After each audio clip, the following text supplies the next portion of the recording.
Hello, everyone, and welcome back to the Bandwagon Hockey Podcast. This is episode 45. It is March 3rd, 10:43 a.m., fresh off a busy slate of games in the NHL last night.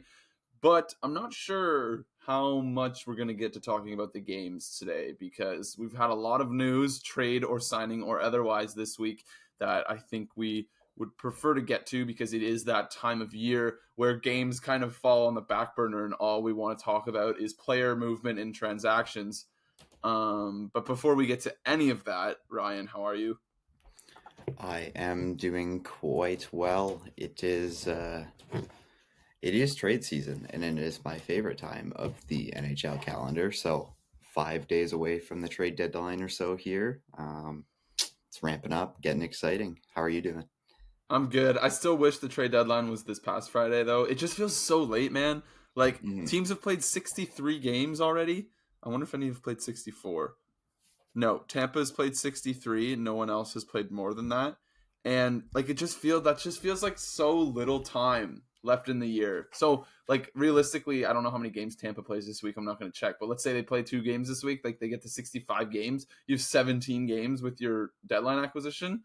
Feels weird. I don't know. Yeah. It's just maybe because I'm so into the NBA when the trade deadline was a month ago. So maybe it's just this like insane month of trade speculation where we're talking about David Savard being dealt for a third round pick over and over and over just wears on me.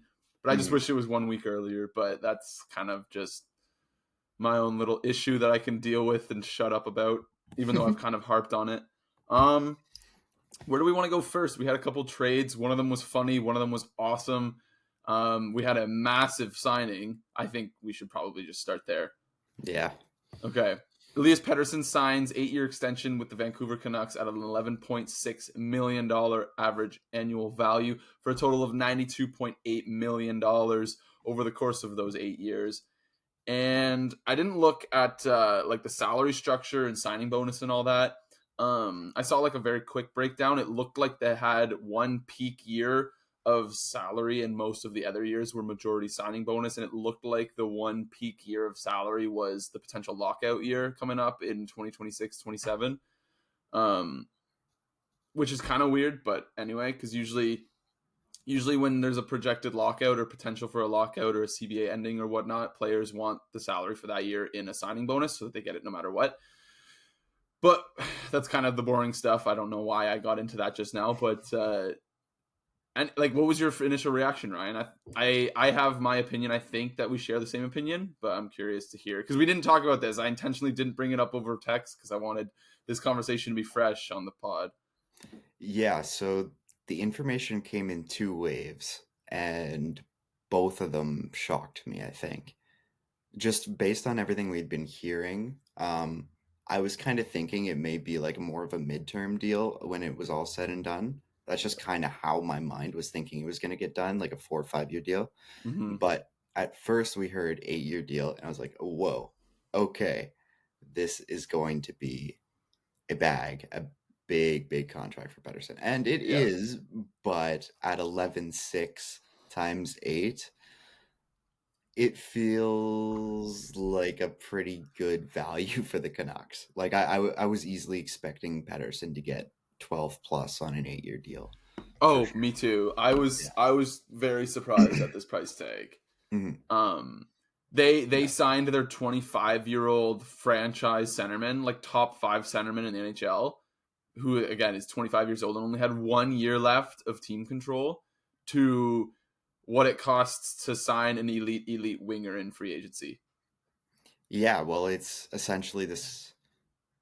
It's pretty damn close to the same deal as oh my god, what's his name? Panarin?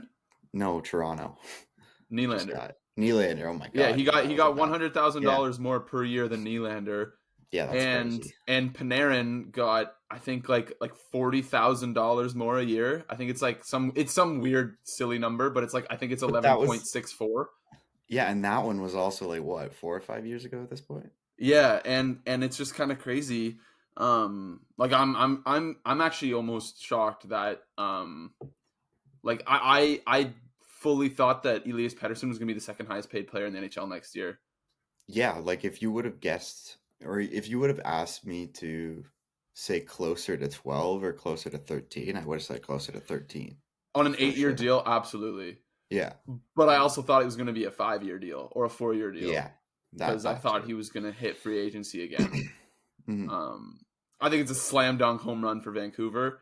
Hmm. They get their franchise guy locked up at a very reasonable price for the next 8 years because, like, again, the cap's going to go up again. Yeah, I mean, this contract is gonna be so sexy in like 3 years when the cap's up by 10 million. Oh, yeah, it's so nice. funny.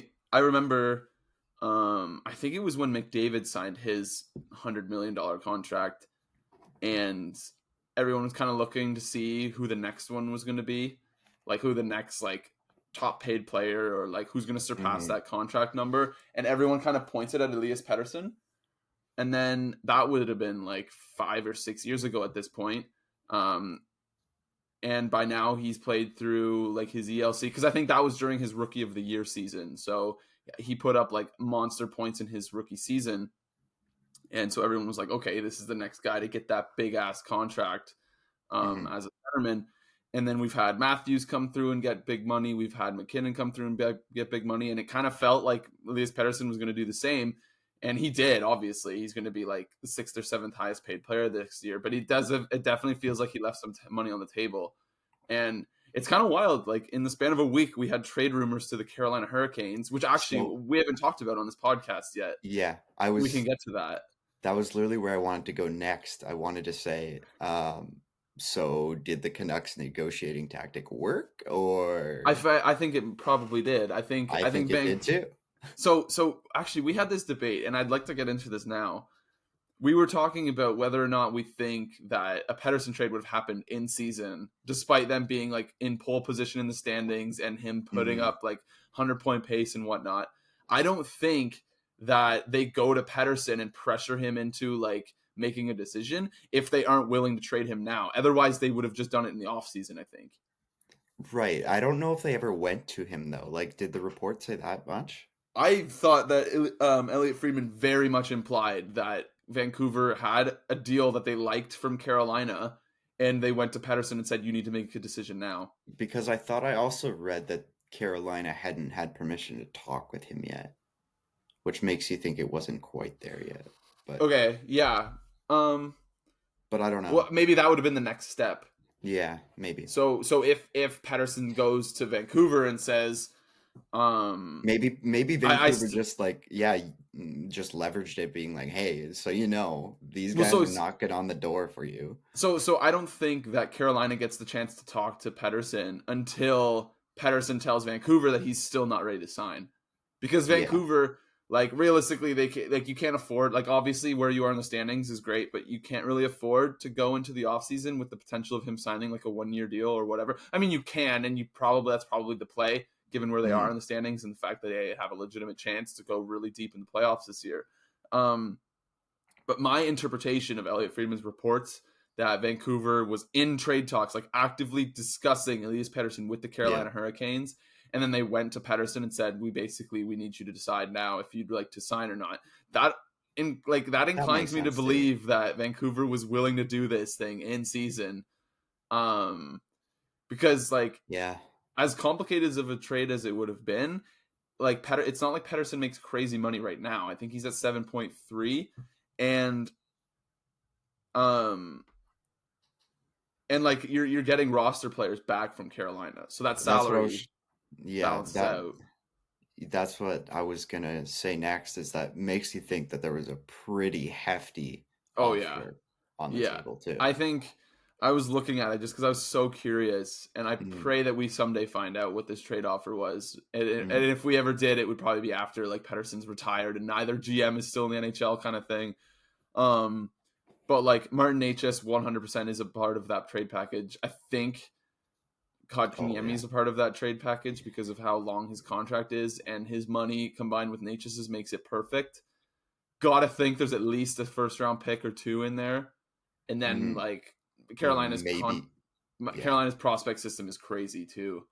Yeah, Like you they've got gotta think they'd be looking after or you gotta think that maybe like a Jarvis or something like that came up in conversations that too. too, but that's Yeah. also another piece off the roster, so that's kind of like you wonder if that like if a Jarvis would take one of the other guys' place. I think Natchez is like full blown would have been part of the trade regardless. Yeah, 100%. First round picks, top prospects like Nikishin. I think probably like Vancouver's like, you got to give us this guy or else we're not giving you Pettersson. And like, could you have imagined like all these years of Carolina, like kind of the narrative around them is that they don't have enough like super duper high end talent like all the other elite teams do. They just have like Svechnikov and Aho and Slavin, and like that's great, but they don't have like that true super duper star that every other top team has. Like, what a way to get that. Yeah, they're always like quote unquote in on these guys, and it never materializes. But it would be, if this was the way they did it, just a working in the shadows, go get Pettersson in the middle of it. Well, the Canucks are having an insane season. That would have been the splash everyone's looking for trade deadline. Imagine the meltdown that Vancouver would have had, though. Like, there would have been riots again. May have been riots again. It would have been crazy. But yeah, like Carolina's been, I think they were in on Eichel. They've been in on Matthew Tkachuk. They were in on Erik Karlsson. Probably another name in there that I'm forgetting. But they've been in on all the big fish the last 2, 3, 4 years. And they haven't landed one. Despite how good they still are, they have not landed one. Yeah, they don't like to pull the trigger. Yeah. It seems like they're always right there, and they're just never willing to add that one asset in to get the player. And in hindsight, I almost think that like the no-brainer call is to always just throw in that extra asset. Like, get the player. 9 times out of 10, just get the player. Yeah, like I'm trying to think back now. When was the last time the Carolina Hurricanes have made an impact trade? Max Pacioretty, but they didn't give up anything for him. That was future considerations. Yeah, exactly. Yeah. Brent Burns was big. Right, but again, salary dump kind of. Yeah. Like, they didn't really give up anything. I think the premier asset in that trade was a 3rd-round pick, and then San Jose also retained a bunch of salary. Like Dougie Hamilton way back when they acquired. Like, that's a long time ago, though. Like, they traded Noah Hanifin and Elias Lindholm for Hanifin and somebody, and then I think also the rights to Adam Fox, which didn't work out. Yeah. Wow. But I mean, yeah, like what a crazy week in Vancouver land for all those fans, going from hearing legitimate Elliot Friedman freaking trade rumors to 8-year extension, never having to worry about this guy ever again, until he's like 34, and at that point, it's like. And speaking of the savvy front office of the Carolina Hurricanes, they were involved in a trade the other day, picking up a 6th-round pick to take 25% of Ilya Lyubushkin. Such a nice segue, Ryan. Very good job. Very, very good job. 25% of Ilya Lyubushkin going back to the Toronto Maple Leafs. And I would like to say that I had that planned the entire time, but I just went to their trade history and saw that they were involved in that. So it was pure luck. What's Lyubushkin's cap hit this year? Like, I know it's like less than the minimum for the Leafs. Yeah, I want to say total it's less than like 1.5. I think it's 2. 1 point, like, oh my god. It's it's 2.75, I think. Because I think it's 2.75 because Anaheim has 1.37 retained. Oh no, that's not the right number. Yeah, it's 2.75. It's 2.75. Okay. So Anaheim retains half, Carolina retains a quarter. Man, it's so impressive. Carolina's consistently like a 3rd team in retaining this type of stuff. They always do it. As like an elite team. Yep. They're just so smart. So smart. Like, it's absurd. And they have like not that much cap space, but they're willing to use some of it, like almost none of it. Like, we're talking $600,000 to get a 6th-round pick. Well, they must have, like, in those talks, they must have been like, this is our big move, or we're not doing a big move. Like the talks for Pettersson. Yeah, because if they're using cap space to do something like this, they're not like penny pinching to get their biggest guy in there. Yeah, I want to see what their situation is. What do they got going on? They have $5.87 million in deadline cap space, so they can still do a lot. Yeah, because Okay, yeah. realistically, a 5 point Wow, they have. having They're just nearly so good at managing the cap. it's so good. Having nearly $6 million in cap space, like that's a lot of players. If because like Yeah. there's no $12 million players available for half their cap hit kind of thing. Um, No, you're right. I didn't know they had that much space. So that, so yeah. like it's smart of them. Like you're not going to need that For sure. 600K because you're not going to be going and acquiring. At least probably you're not going to be going and acquiring $12 million worth of players at 50% retained. You're probably going to get, I don't know, 6, 7, $8 million hmm worth of retained or salary You're on 50% retained. Yeah, and they also won't be selling, so they don't have to worry about maintaining those retained slots. Because Yeah, I was thinking exactly. about, obviously, we talk about wanting Ottawa to do something like this all the time, but then I was just thinking like, oh, they're probably gonna have to retain on Tarasenko, retain on something else. Like those three spots can go up quickly. So yeah, Yeah. Well, because they have money retained on Matt Murray right now. yeah, And are there any others, or would that be it? I think that's it. Okay. Anyway, that's just Ottawa. But Yeah, yeah, so like Carolina has one retained cap hit right now. That's why Arizona is so screwed for the next like 8 years 8 years. on Oliver Ekman Larson, right? Oliver Ekman-Larsson's buyout, and it's like no money that they're retaining on, but because it's not actually the retention that matters, it's the retention slot. Because that's a Yeah. team that's always been willing to retain money and play third broker to get a draft pick and stuff like that. And they only have 2 spots to do that for the next 8 years rather than Yeah. one. It's crazy. But yeah, so Carolina has so much room. They're like it's absurd. It's honestly refreshing. Like seeing such a good team hmm work under the cap, not needing Yeah. LTIR, working under the cap, accruing cap space all season long. Like it's really impressive. And like Um, I would have thought like in recent years signing Orlov to 775, acquiring Brent Burns for whatever he's making for them. Like just all they've brought in decent contracts too, but they still are able to manage this stuff very efficiently.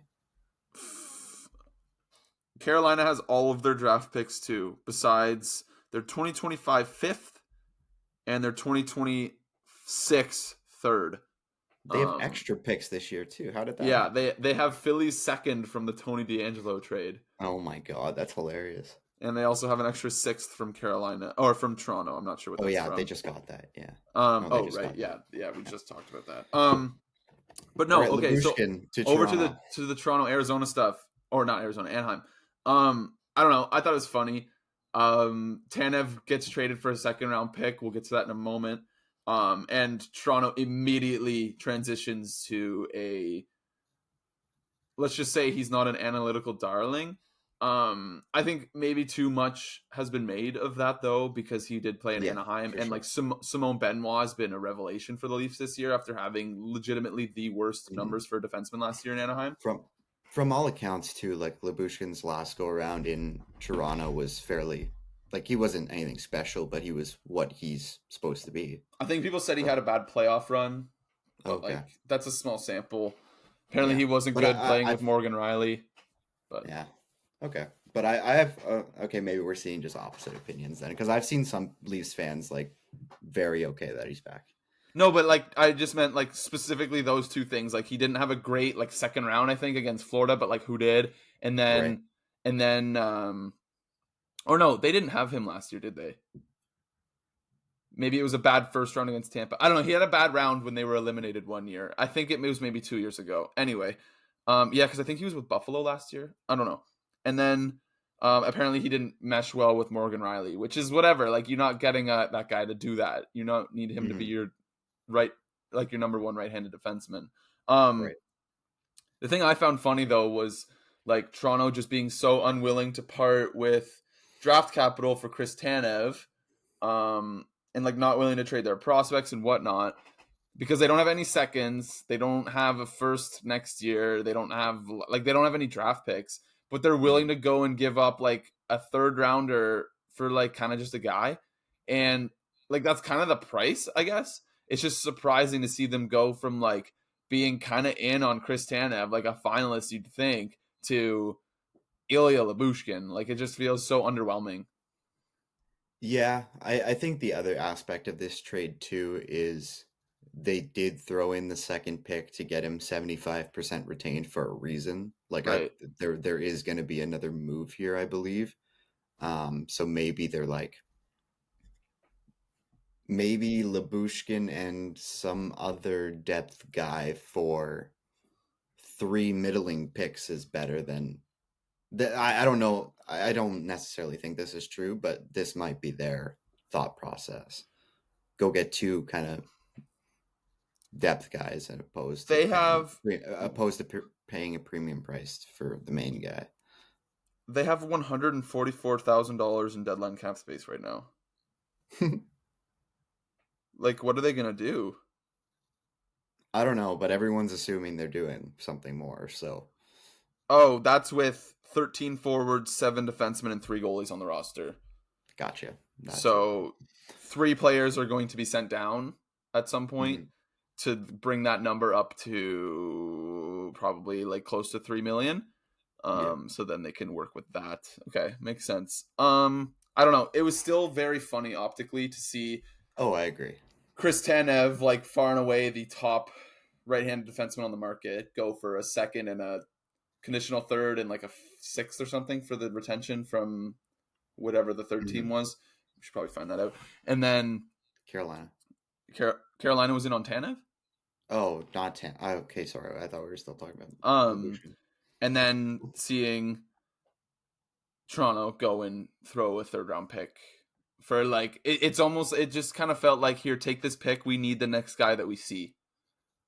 And then Yeah. they just went and got Lyubushkin. Well, like my question is like I never heard anything about really Lyubushkin moving. That's why I think Were they asking a third? Like were they just like let's go get anyone we can get for a third? that's why like I'm not necessarily criticizing the trade because I think if this trade happens on Friday, it's like no big deal. But Yeah. because it happened literally the day after Tanev went to Dallas at a surprisingly low price tag, Hmm. because I think everyone thought that Tanev was going to go for a first round pick or at least a second and a good prospect, and the prospect that Calgary got was kind of underwhelming as well, depending on who you ask. But I don't know. It just felt like a bit of a panic move from Toronto. It felt like, oh shit, we didn't get this top guy that we wanted. We need to go get a guy, and we need to just use this pick to get it, regardless of Yep. whether or not it's the right price. I don't know. It felt like No, a I panic agree. move. It felt rushed. It was out of nowhere, and if I had to bet, I would say like that True Living just kind of was like, screw it, we need to get this guy. And they have also had a ton of injuries build up. Speaking of Mm. bet, we know hockey games move fast, but with DraftKings Sportsbook, an official sports betting partner of the NHL, you can score faster than anything happening on the ice. This week, new customers can bet $5 and get 200 instantly in bonus bets. Tonight we have a non-nationally televised Edmonton versus Pittsburgh matchup because the NHL doesn't like their players. Um, Pittsburgh absolutely had a meltdown last night against Calgary. The fact that Pittsburgh Calgary was on Hockey Night in Canada, but Pittsburgh Edmonton was not, is absolutely insane. Oh my gosh. But anyway, Pittsburgh coming off a meltdown, heading into the Lions Den that is the Edmonton Oilers Rogers Arena. I think that's what it's called. I don't know. And I don't know. Second night of a back to back. I'm hammering Edmonton on that one. I think they're minus 172, 192. I'm hammering Edmonton. I'm going to take the minus 1.5. I think they're going to blow out Pittsburgh. And I think it'll effectively end Pittsburgh's playoff hopes because they are, as of right now, 8 points back of the second wildcard spot. I think they have a few games in hand, but they're losing those games in hand. So can't really catch up when you have games in hand when you're not winning said games in hand. Download the DraftKings Sportsbook app with code THPN. New customers bet just $5 on the NHL and get 200 instantly in bonus bets. Only on DraftKings Sportsbook with code THPN. The crown is yours. Gambling problem? Call 1-800-GAMBLER or visit www.1800gambler.net. In New York, call 877-8-HOPE-NY or text HOPE-NY. That's 467-369. In Connecticut, help is available for problem gambling. Call 888-789-7777 or visit ccpg.org. Please play responsibly on behalf of Boot Hill Casino and Resort in Kansas. 21 plus. Age varies by jurisdiction. Void in Ontario. Bonus bets expire 168 hours after issuance. See dkng.com/hockey for eligibility and deposit restrictions, terms, and responsible gaming resources. NHL and the NHL Shield are registered trademarks of the National Hockey League. Oh my God, that felt longer than normal. Okay, let's move on to the larger trade, or maybe not larger because like the same number of assets were involved, but the more consequential trade, let's say. Chris Tanev going from the Calgary Flames to the Dallas Stars in what is easily going to end up being my favorite deadline acquisition of the NHL trade season window. Unless Noah Hanifin goes to Florida, that would be pretty cool. We can maybe talk about that a little bit later with the Noah Hanifin stuff. Ryan, what were your thoughts on the Tanev deal? I thought it was, I don't know if a steal is the right word, but I thought it was a very good price for the Dallas Stars to pay to get a top D-man in Tanev to kind of supplement their younger core back there. I love Dallas, man, and this just makes me love them that much more. So, and to answer your earlier question, it was New Jersey who stepped in and mediated okay.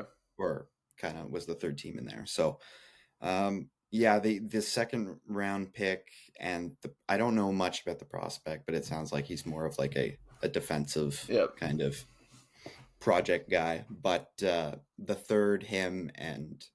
second him and conditional third, but I don't know. The third conveys if they get to the Western Conference Final, I think I saw. Yeah, that's it. So it's not anything special, and you'd think if it wasn't going to be something special that they would have held out until the end. Yeah, I'm shocked that Calgary took that. That's the trade package I would have expected Calgary to take at 2:58 p.m. on Friday, March 9th or 8th or whatever the day is. That is not a trade package I envisioned them taking for Chris Tanev 10 days before the deadline or whatever it was. No, not one bit. And it's making me think that I made this comment to you, I think, earlier that maybe they wanted to deal one earlier to get other things done. Yeah. Later on, but then I started thinking about that, and that doesn't really make any sense either, because they're already done Lindholm, they already did Zadorov. It doesn't sound like Markstrom's gonna go anywhere. It's really just Hanifin left now. Yeah, like that logic would have made sense if they still had all four guys on the roster. Yeah, and like which makes sense, but even then, at the same time, like, this is your full-time job. Like, you have enough time in the day to deal with 4 trade negotiations, at least I think. Like, sure, I get overwhelmed with trade negotiations for my $50 fantasy league. And we're talking about millions and millions and millions of dollars at stake here with trade negotiations. But, like, you're being paid millions and millions and millions and millions of dollars, and it's literally the only thing you should be focused on for the next 6 days, 5 days. And it's the only thing you should have been focused on for the last month. Yep. I don't know. I don't like. I think I actually agree with you. That's probably the logic behind it. That's probably why they traded Zadorov so early, along with him being like publicly wanting out. It's probably why they traded Lindholm so early, although they actually got a very nice package for him. So I don't think that really applies. But like, I don't know. This Tanev deal just felt rushed, and it felt like it came earlier than it needed to. Yeah, I think I was stuck in my thinking from the previous two that I just automatically applied to this one. It was like, oh, okay, they're just getting one out of the way so they can deal with the others later. Yeah. But it's not the case. And it's a little confusing, because you'd think that somebody would have shelled out a late first for what is going to be the most impactful defenseman on the market. Oh, for sure. I almost wonder if come deadline day, Dallas ends up just offering their first. Yeah. It's funny. Dallas's draft pick outlook for the next 3 years is very bleak, but they have all of their first round picks. And if we know anything about Dallas, is that those boys can draft. And it's funny. I think the only first round pick, I think this was on 32 Thoughts. I can't remember exactly where I heard it, But I think the only first round pick they've used in the last like number of years or traded, sorry, um, was like not even in a big trade. It was for Niels Lundqvist. Yeah, who's awesome. Yeah. He's really Yeah. good. Yeah. They traded him to the Rangers, and I think the Rangers ended up using that when they acquired Kane and Tarasenko. They used Oh, like okay. their own first for one of them and the other first for the other one, kind of thing. Mm. Yeah, I remember them doing that because I was actually just looking at their I'm looking at their cap friendly right now, and they have three right-handed defensemen on the roster right now. Yanni Hakanpää, Chris Tanev, and Niels Lundqvist. And Lundqvist is on his ELC still, which is kind of wild. Mm. Just like casually trading for a right-handed defenseman who's now in your top six consistently from another team in the Rangers that is like kind of Yeah. in a similar winning cycle as Dallas is. I don't know. That was Yeah. I was looking ahead at their kind of cap sheet because I was curious if re-signing Tanev would be in the cards, and it looks like it very much would be. They have a ton yeah. of space this season or this offseason to work with, and that right side, like you said, they have to re-sign Lundqvist, but there's not That's not much going to be an else there expensive right now. contract. Yeah, and there's not much else there right now. Like I don't know if they have much help coming on the right side. Like I wonder if they pay someone to take Ryan Suter's last year. Joe But I don't even know Pavelski's if they need to. They have like 20 million to work with this offseason. what do they got? They have They have 69, they have 70 million tied up in 13 players.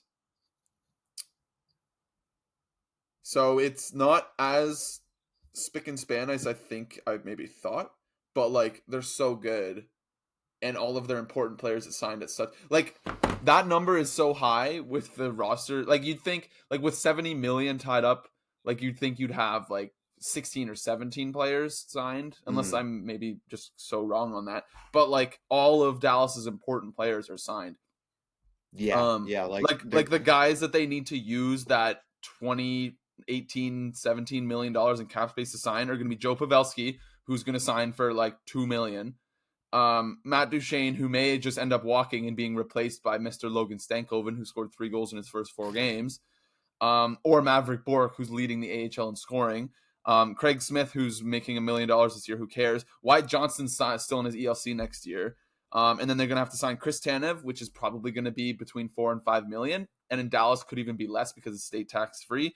Yanni Hakanpää, who's just a guy. Niels Lundqvist, who's not going to be an expensive contract. I think their only raise, unless they keep Duchene. Duchene's going to be a raise.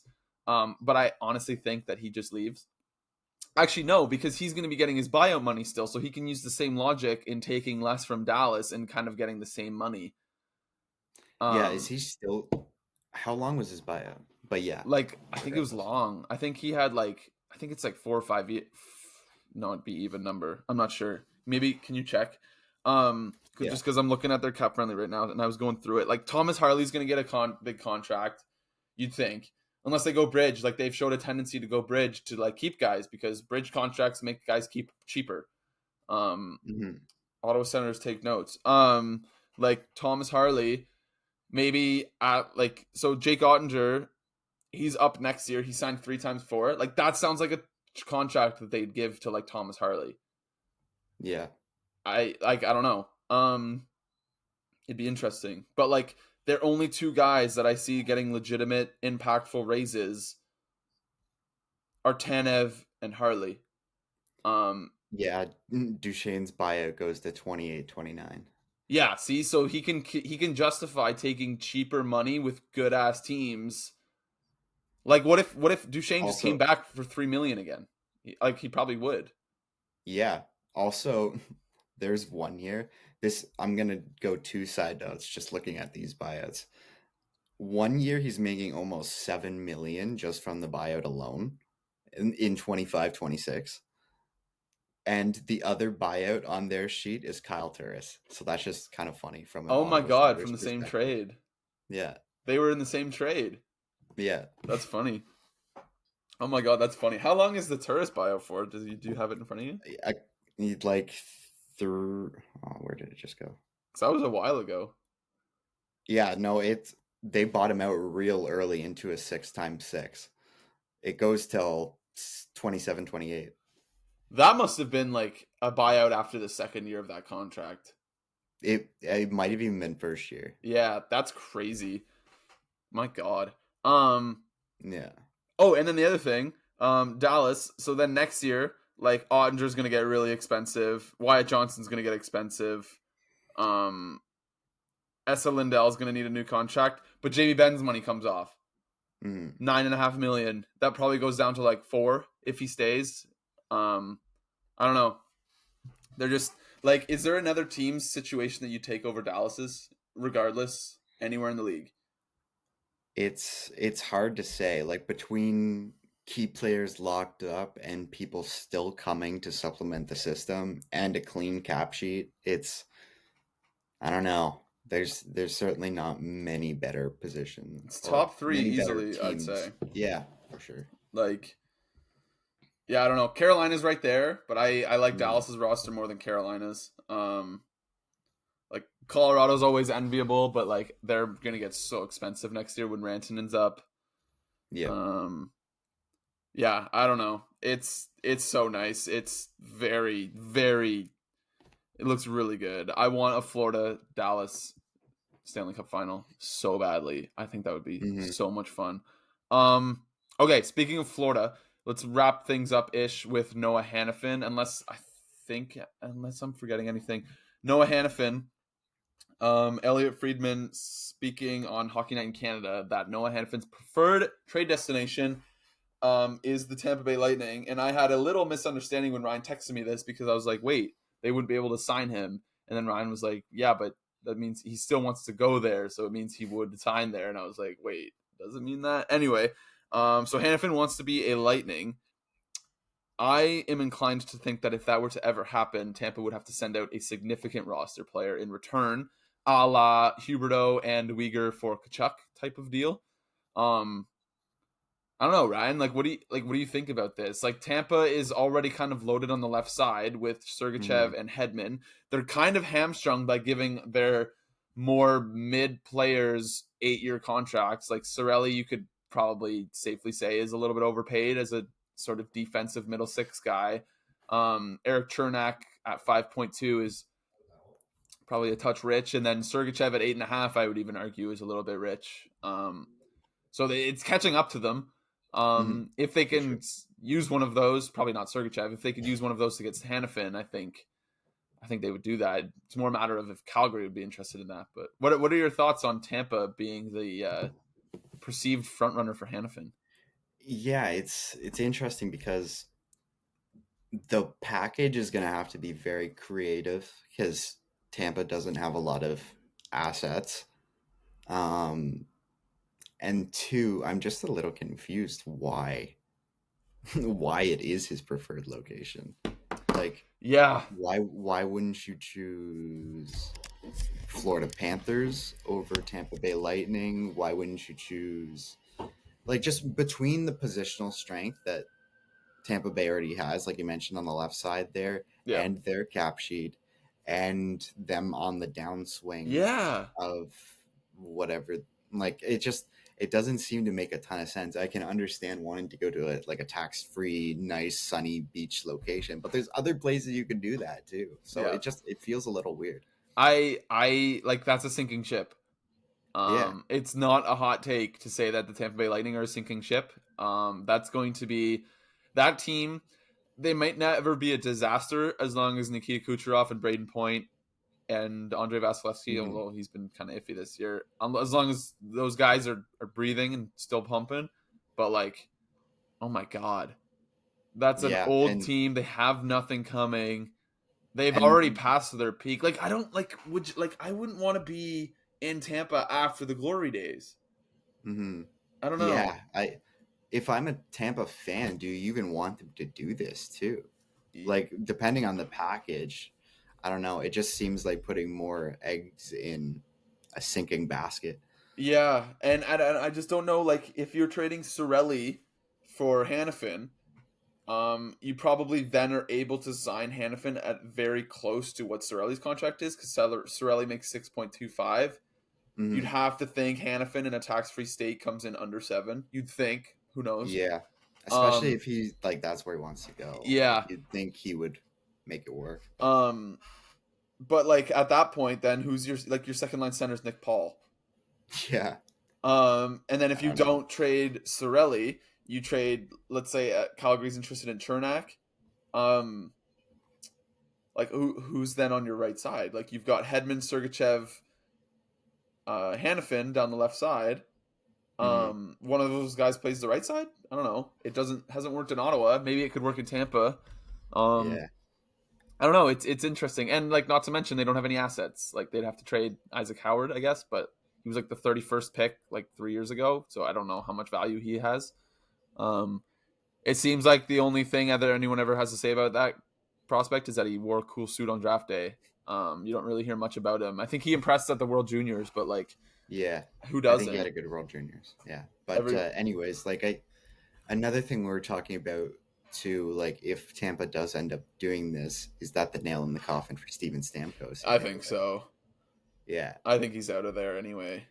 I would Mhm. be furious at seeing every single player on that roster get an 8-year deal a year in advance, and then you're the captain. You have scored. He's got to be at 600 goals, 2 cups, and then you just get like kind of walked to free agency for the second time. For the second Yeah. time, he hit free Yeah. agency the first time around too.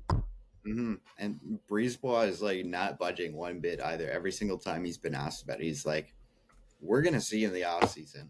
Like we do not care if he's upset about this. It's how we're gonna operate." So 539 goals for Steven Stamkos. I thought he was closer to 600. Still impressive. Okay, so Steven Stamkos.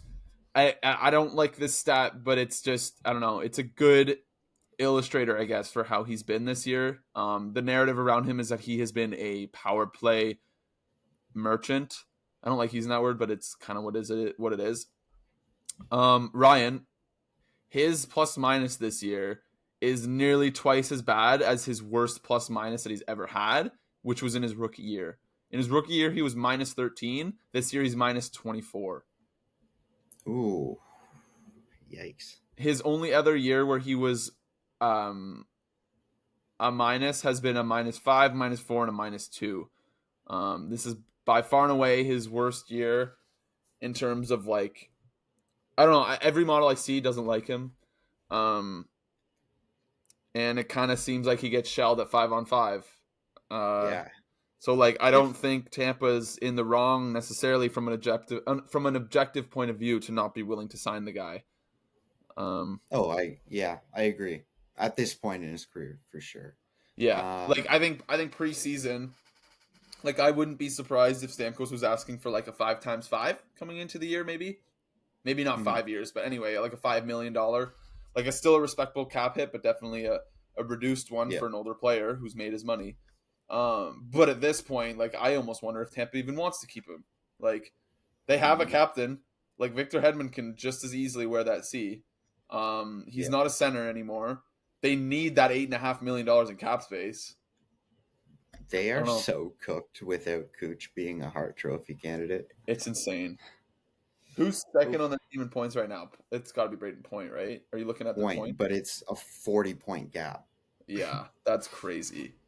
Like Kucherov's at 105, points at 65. And then who's next after that? Stamkos? No, Hagel with 60, Hedman with 60, and then Stamkos at 55. Hagel at 60. That's awesome. Damn, he's so good. Yeah, Um, he's almost point per game, 60 and 63. I wonder what it's like for Brandon Hagel because this is kind of what I was meaning with the whole Noah Hanifin thing, with like being there after the glory days. Like Brandon Hagel is very much a part of the Tampa Bay Lightning core. Like he is very Mm, ingrained there. He never won a cup there, which no. is crazy. Like he kind of carries himself like he did. And Mm. you like I was kind of thinking about this with Nick Paul the other day too. Like I remember him scoring those goals against Toronto, and I just think he's part of yeah, what they were doing there, but he's just not. he's just not. Yeah. Like everyone's gone. It's crazy. They have their main guys. They've brought in other guys, but I don't know. I Mm. I, I don't know. I Jeannot, that trade is that one that's like that was so you say what the nail in the coffin for Stamkos was. I honestly think that the nail in the coffin for Tampa Bay was Tanner Jeannot. Five 12. picks, Yeah, 12 points in 42 games. A first round, second pick, third round, fourth round, and fifth round pick. Like for Tanner Jeannot, who has what? What did you say? He has 12 points this year? Yeah, 12 points I just lost it. They traded Yeah, five. 12. They traded 5 picks in each of the first 5 rounds of the draft, spread over 3 years for a fourth liner. Yeah, 12 points in 42 games. They emptied their treasure chest for a guy. Even like, I don't know. I know Cernak has never been like super offensive or anything, but 9 points in 51 games. That's like a fully defensive guy. Yeah, that's not what to look at for him, but still, him at 5.2 feels rich. Yeah, for sure. Yeah, I don't know. There's some ill-advised 8-year contracts on that team. That Jeannot trade was crazy. I think at the time, Breezeball was definitely riding a hot hand with Brandon Hagel and Nick Paul and Goudreau. He was killing it with those third liners. Throwing first-round picks around for guys that no one's ever heard of, and then it like working excessively. And then he just kind of heat checked with a guy that just wasn't worth it. Except he also heat checked with 4 picks on top of the first round pick. Yeah. So I don't know. That one was crazy. Yeah. Okay. Where do you want to see Hanifin go then? You mentioned Florida. That's where I want to see him go. Oh, that'd be tricky for them though because they don't have anything. I don't know. Like, what would even be? Who else would be in this? So Florida, like, that's the thing. Florida's so creative. Like they traded 2 like kind of franchise pillars for Matthew Tkachuk. Like they uprooted Jonathan Huberdeau and Mackenzie Weegar. Like Bill Zito does whatever the fuck he does wants. whatever he wants, and like if Montour had money left on his contract, I'd be inclined to think that he's part of a Hanifin deal. But like since he's a pending UFA, I don't think he's part of a Hanifin deal. Let me look at what Florida's got. I don't really know. Well, I was just like, I know Florida, but like who else? Oh, sorry. What other teams would be involved in or be interested in Hanifin? Like that's what I was trying to think of.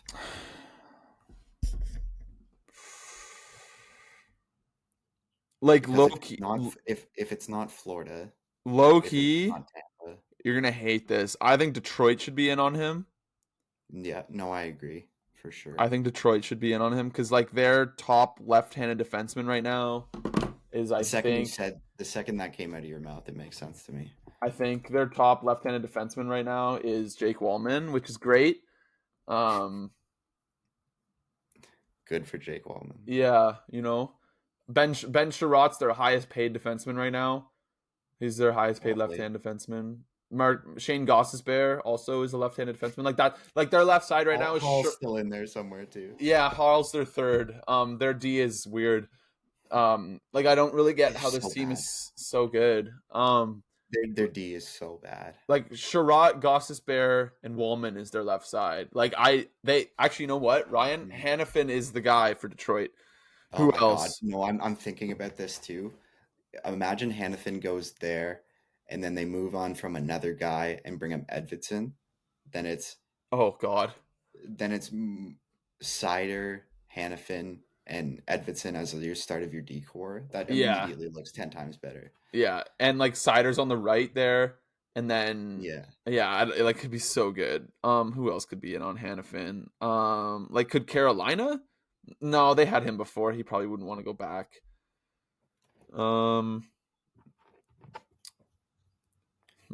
Looking at Western Conference, Carolina's always in on D, but like they don't really need it. And like they've had him before, so I feel like that could be awkward. I don't know. I don't think there's gonna be. What does Vegas's D look like lately?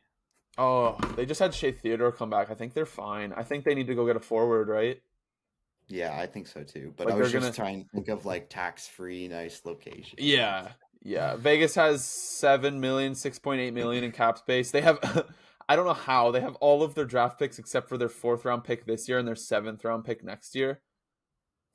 So they can just overwhelm Pittsburgh with quantity over quality for Gensel. So Vegas has Alec Martinez, Shea Theodore, and Braden McNabb on their left side. Okay. Yeah, they're probably okay. Yeah, I don't know. Like, I don't know. I think Vegas is 100% going to go to forward. Mm-hmm. I don't know. I don't know who's in on It definitely Hanfin. is Like, Detroit then. besides Florida, besides like the Florida teams and then Detroit, of course they're all Atlantic Division. I know Boston's wants to be in on him, but they don't have anything to trade. I think they'll end up trying to sign him. Their D is Fuck still me, pretty we're good, just too. listing off Atlantic teams right now, for God's Yeah. sakes. Jesus, Murphy. Yeah, I think Boston's gonna take a run at him in free agency. I think they have a lot of cap space this summer. Florida, Tampa through trade. And then I like Detroit as a trade fit. I don't know. None of the teams in the Metro really scream out to me. Originally, I think New Jersey, but like I don't think they're. I think they're kind of more or less gonna punt on the season unless they can find a goalie that they like for a good price. I don't know. I don't think the market for Hanifin's going to be particularly robust. I think it's going to be maybe 2 or 3 teams that push for him, and then that's what happens. I agree. I don't know. I'm really excited for it, though. It's not often you see a 27-year-old with that draft pedigree having a legitimate banner season in his walk year hit the trade market. So I'm excited to see that. Yeah. Because he's been a big name for a long time, and he's kind of been hiding in Calgary.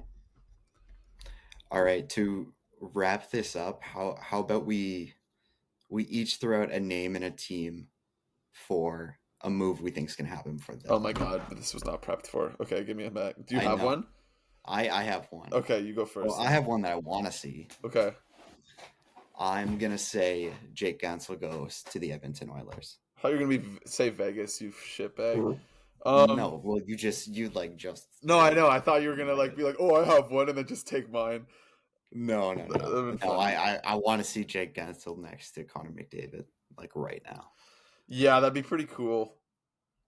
Okay, who's available? I need to see like a trade board right now. I'm going to the Athletic trade board if it's like easy to find. NHL trade board. Give me that. I'm not going to say anything to do with Hanifin because we just spent 20 minutes talking about him. Oh God.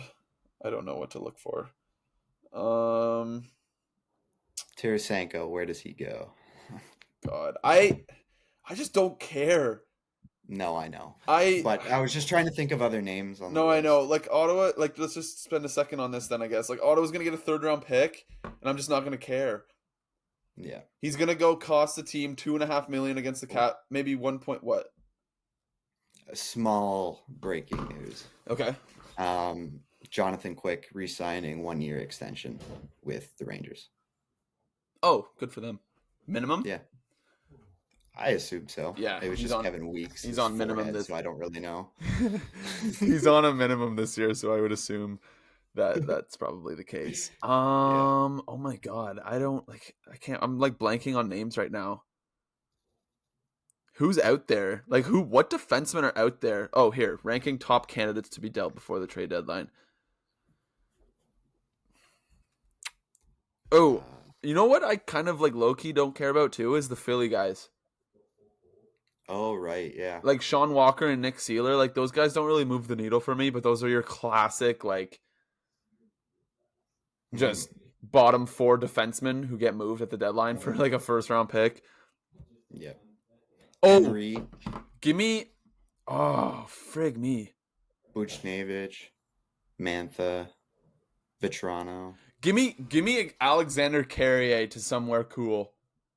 Ooh, yeah. I like him. I like him. I want Ottawa to take a run at him in the summer. I think like who needs a right-handed defenseman right now? Not Toronto. How much? Like he's not making much. He makes 2.5, but he's a good player. Yeah. Scott Lawton's interesting too. Oh, this is what I want to see. I want to see Colorado go get Casey Middlestat. Ooh. I want Casey Middlestat to get traded because that's been a lot of like where there's smoke there's fire kind of thing, and Elliot Friedman and Jeff Merrick have been talking about him a lot because he's leading their team in points right now, believe it or not. And he's an RFA after this season with arbitration rights. And Buffalo can't really they're in a spot where they can't really give anyone another long-term contract, and Middlestad's 25. So I really hope he gets moved because he's having a sick year.